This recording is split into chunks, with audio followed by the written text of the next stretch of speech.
Medyo natagalan tayo sa pagbabalik sa ating vlog dahil nawala yung ating business partner. At wala na si Mamang, patuloy pa rin tayo sa ating business. At ngayon, nagbabalik ako para mas i-upgrade pa itong ating manukan. At pag-uusapan natin kung ano ba ang native chicken na pinakamasarap. Native chicken, pinakamasarap. Ito ang masasuggest ko na pinakamasarap na native chicken, no? Dito sa Pilipinas. Bakit nga ba? No? Dahil nga ito ang tinatawag na darag. Yan. No? So, ang darag, kilala sila dahil nga itong darag natin ay maliliit. No? Native na native talaga. So, yung itsura nito is parang yung mga wild chickens na matatagpuan sa gubat dito sa Pilipinas. Yan, no? Ito yung itsura niya. Yan. Blue-legged at yung lalaki nito, no, yung color na palagi nakikita or traditional color nila is itong pula. Yan, no. So batang-bata pa po to yung ating lalaki. At ito naman yung kulay ng ating babae, no. So ito traditional color din. Halos lahat ng kulay ng darag, ganito lang po yung kulay talaga. No, ganito yung babae, ganito din po yung lalaki. So, ito ay nabili natin, no, from Iloilo po. Yan, galing po yan kay Sir Darag ni Chanchan. No, so, bumiyahe pang Iloilo, papunta dito ng Mindanao, dito sa tabi ng Jensan. No, ito po yung munisipalidad natin ng Polomolok, South Cotabato. No, so, ilang araw yung biyahe nila papunta dito.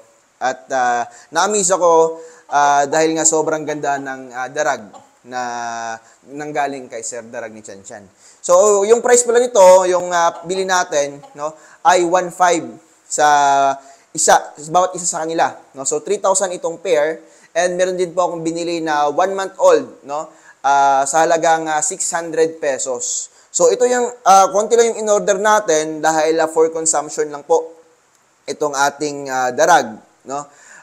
Itong darag po kasi, no, maliliit talaga sila, and yun nga, masarap yung karne. Yan. So, wala pa akong plano na isasabay ito sa mga heritage natin o ibabangga sa ating for meat production dahil nga medyo maliliit. Yan. Yung price lang nito, no, for sa restaurants or kapag tayo po ay nagbenta ng live nito, no, ay may kamahalan, no? Dahil nga masarap talaga yung lasa. And ito yung talagang authentic na native chicken. So, sa mga gusto palang umorder, no, pwede nyo pong kontakin si Sir Darag ni Chanchan sa Facebook. Yan. The best talaga yung kanyang darag at worth it yung pera natin.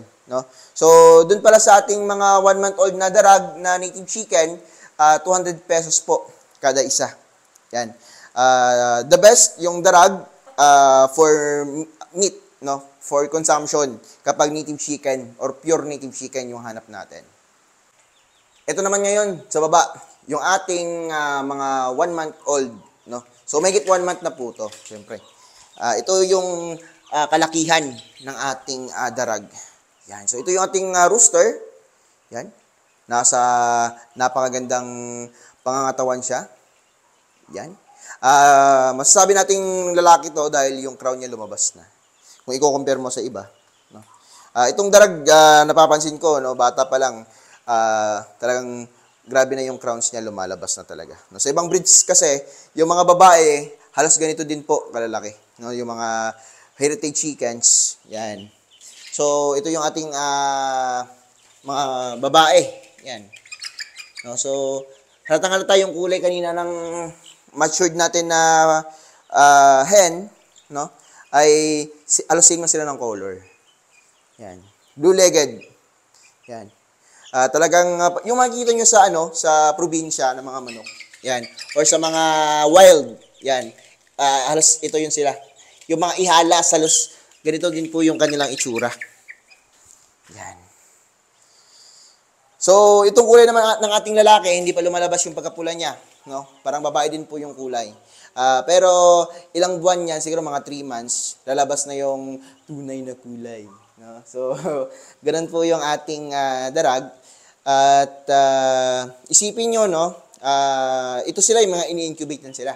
Yan, tapos doon sa kanila Sir Darag ni Chan Chan, no? Meron silang mahigit 1,000 na breeders.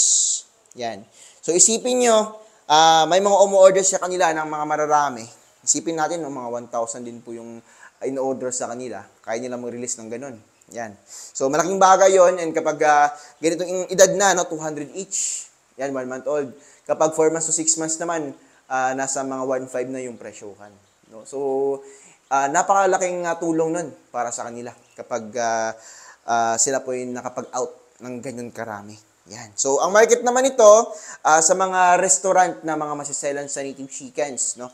Pwedeng-pwede itong darag. Yan.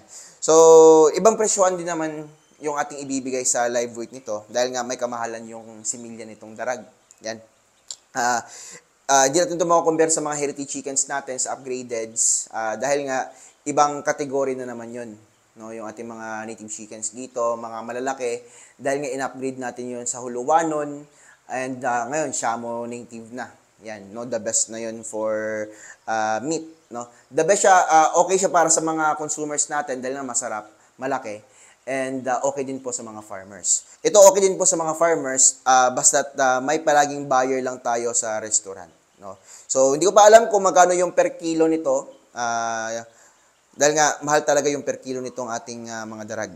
Yan. So, yung presyo pala nito dito sa Mindanao,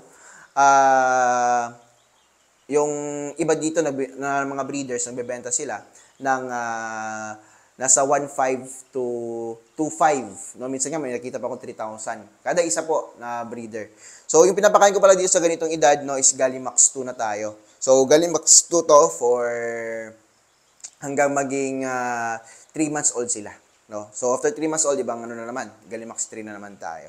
So, ganun po yung pinapakain natin dito. Maselan tayo sa pakain dahil nga gusto ko the best yung ating mga alagang manok. No? Salto, Gallimax dito sa mga mamahaling manok natin. Yan. And dun sa ating, sa ating mga breeders, may Gallimax 21 din tayong binibigay. Yan. No? So, ayos na ayos, may darag na tayo dito sa manupa natin. Yan, parang babagsak na naman yung ulan. Ito naman yung ating darag. So, dito natin nilalagay yung darag natin, no, sa ganitong setup ng breeding pen. Yung ating mga G-fowls po, no, ay in-out natin. Yan, dahil gusto ko muna mag-focus dito sa darag. Yan, so, abot kasi sa GFOWL na breed, no, wala akong gaano nakikitang buyer doon. Yan. Pero babalik ako mga ilang months, no. May order kasi ako kay Diadesta TV. Yan. Hinintay ko na lang yung order natin. Mas maganda kasi yung kanyang breed, no. Yan, no. Mating ng ating show type na Rhode Island. Napakaganda. Super dark, no. Parang black ostrop na kung tignan. Tinapon pa nila yung tubig. Yan, wala pa kasing pakabitan. Pero lalagyan ko yan mamaya. Ito yung darag natin, nangingitog na po yan. Ito po yung nakuha natin, no, sa darag ni Dandan. From Iloilo pa yan. Yan. So, active sila, no, sa mating. Yan. So, ito na muna matatopic ko. Yung pinapakain ko pala dito is yung Gallimax 21 natin. Yan, special na special. No? So, naka-only feeding po yan sila. And meron po akong sasabihin sa inyo, no, about sa experimentation natin na only feeding. Yan, sa mga susunod kong video. Yan. Sasabihin ko sa inyo kung ano yung advantages at saka disadvantages ng only feeding. Yan. Yan. Kahit ganito lang kasama yung panahon ngayong hapon, no, dami ko pa rin na-harvest ng mga itlog. Yan. Siyempre, napakaganda po ng similya ng ating mga alagang sisiw. At i-compare natin yan, no, yung twice a day na pakain sa only feeding. Yan, kung saan tayo mas nakakatipid sa oras, no? At kung saan ba tayo nakakatipid sa gastusin.